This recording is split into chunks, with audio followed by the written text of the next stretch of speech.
అలా చేయి పట్టుకొని ముసలి కన్నీరు కారుస్తూ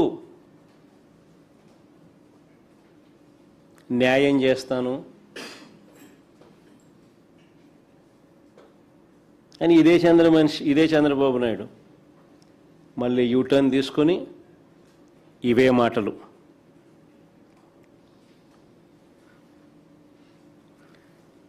అసలు ఏ రకంగా ఏకంగా 40 రోజుల పాటు ఇది బయటికి రాకుండా తొక్కిపెట్టిన ఈ కేసుపై యావత్ దేశమంతా కూడా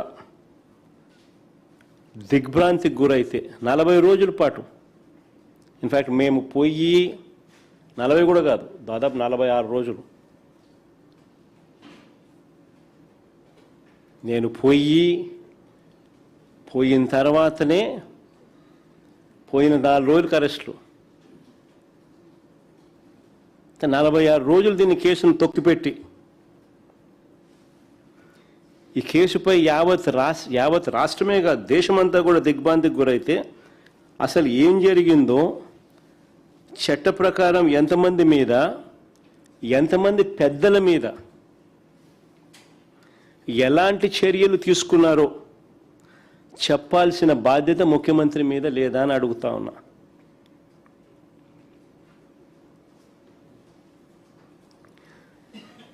ఇంత జరిగినా కూడా ఇప్పటికీ కూడా చంద్రబాబు నాయుడు గారిలో కానీ ఈ ప్రభుత్వంలో కానీ ఎక్కడా కూడా చిత్తశుద్ధి అనేది కనిపించదు. ఎక్కడా కూడా ఏ కోశానైనా కూడా కనీసం రిమోర్స్ లేదు, పశ్చాత్తాపం లేదు.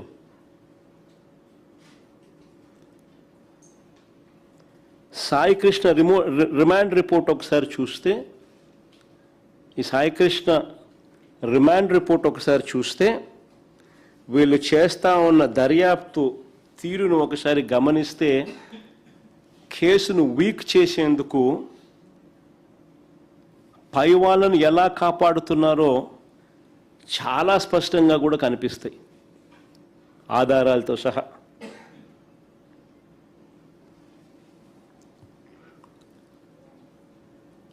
నేను 4-5 పాయింట్ల రిపోర్ట్ల ఆధారంగాను 4-5 పాయింట్లు లాజిక్తో చెప్తా, లాజికల్గా నేను చెప్తాను. రాష్ట్ర ప్రజలందరూ కూడా ఆలోచన చేయమని అడుగుతా ఉన్నా. సాయి కృష్ణను మార్కాపురం నుంచి తీసుకువచ్చింది టాస్క్ ఫోర్స్ పోలీసులు. సాయి కృష్ణను మార్కాపురం నుంచి తీసుకువచ్చింది మార్కాపురం నుంచి తీసుకొచ్చింది టాస్క్ ఫోర్స్ పోలీసులు. వాళ్ళ రిమాండ్ రిపోర్ట్లోనే ఇది రాశారు, ఇది చెప్పారు. వాళ్ళు కృష్ణలంక పోలీస్ స్టేషన్కి ఈ మనిషిని అప్పగించిన తర్వాత, అంటే సాయి కృష్ణను అప్పగించిన తర్వాత అక్నాలెడ్జ్మెంట్ కూడా తీసుకున్నారని కూడా రిమాండ్ రిపోర్ట్లో వాళ్ళు చెప్పారు. మరి టాస్క్ ఫోర్స్ పనిచేసేది పోలీస్ కమిషనర్ కింద కాదా?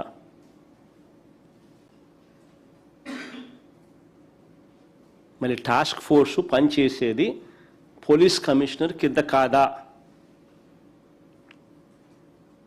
మరి ఇది జరిగింది ఎప్పుడు? మే 6వ తారీఖున. మరి ఇది జరిగింది మే 6వ తారీఖున. ఇది జరిగితే సాయి కృష్ణ తల్లి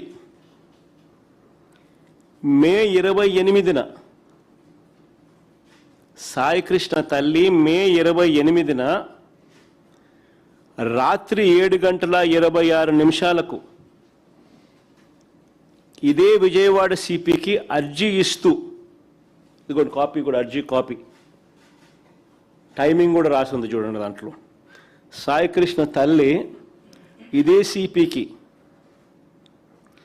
మే 28న రాత్రి 7:26 విజయవాడ సిపికి అర్జీ ఇస్తూ తన కొడుకును పోలీసులు తీసుకొచ్చారని, ఇప్పటి వరకు ఏ కోర్టులోనూ ప్రవేశపెట్టలేదని, లాకప్ డెత్ చేశారన్న అనుమానాలు ఉన్నాయని, అత్యవసరంగా ఈ కేసులో జోక్యం చేసుకోమని అడిగితే ఇదే సిపి పట్టించుకోలేదు. ఇదే సిపి పట్టించుకోలేదు. ఇదే సిపి ఆధ్వర్యంలో పనిచేస్తూ ఉన్న టాస్క్ ఫోర్సు ఈ పిల్లాడిని తీసుకొస్తారు. మే 6వ తారీఖున కృష్ణలంక పోలీస్ స్టేషన్లో పోలీస్ స్టేషన్కి అప్పచెప్తారు. అప్పచెప్పిన తర్వాత అక్నాలెడ్జ్మెంట్ కూడా తీసుకుంటారు. టాస్క్ ఫోర్స్ అన్నది సిపి అధీనంలో పనిచేస్తుంది. అదే సిపికే సాయికృష్ణ తల్లి మళ్ళీ మే 28వ తారీఖున, మే 6వ తారీఖున జరిగితే మే 28వ తారీఖున సాయికృష్ణ తల్లి అదే సిపికే అర్జీ పెట్టుకుంటే, ఇవన్నీ కూడా డౌట్స్ రేస్ చేస్తూ అర్జీ పెట్టుకుంటే కూడా సిపి పట్టించుకునే పరిస్థితి లేదు. తర్వాత సాయికృష్ణ బంధువులు, దీని తర్వాత మళ్ళీ సాయికృష్ణ బంధువులు డీజీపీ గారికి కూడా చెప్పినారు. డీజీపీ గారిని కూడా అప్రోచ్ అయ్యి డీజీపీకి కూడా చెప్పారు. చెప్పినా ఆయన పట్టించుకోలేదు.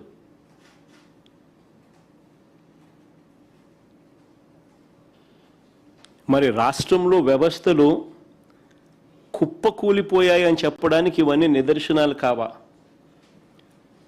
సిఐని సిపి కాపాడుతాడు, సర్కిల్ ఇన్స్పెక్టర్తో పనిచేయిస్తాడు తనే కాబట్టి సిఐని సిపి కాపాడుతాడు, సిపిని డీజీపీ కాపాడుతాడు, డీజీపీని చంద్రబాబు కాపాడుతాడు.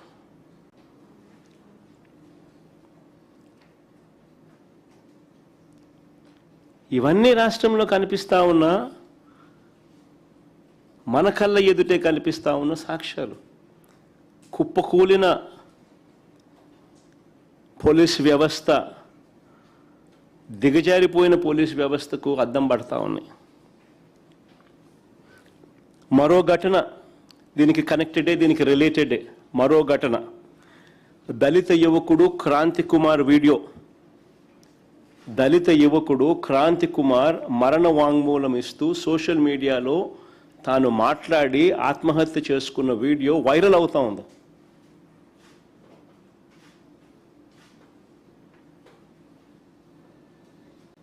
అయినా తన చావుకు కారణం, ఆ వీడియోలో తను మాట్లాడుతూ, క్రాంతి కుమార్ మాట్లాడుతూ, ఆ పిల్లాడు మాట్లాడుతూ తన చావుకు కారణం ఇదే పోలీస్ స్టేషన్, ఇదే సిఐ పేరు చెప్పి మరణ వాంగ్మూలం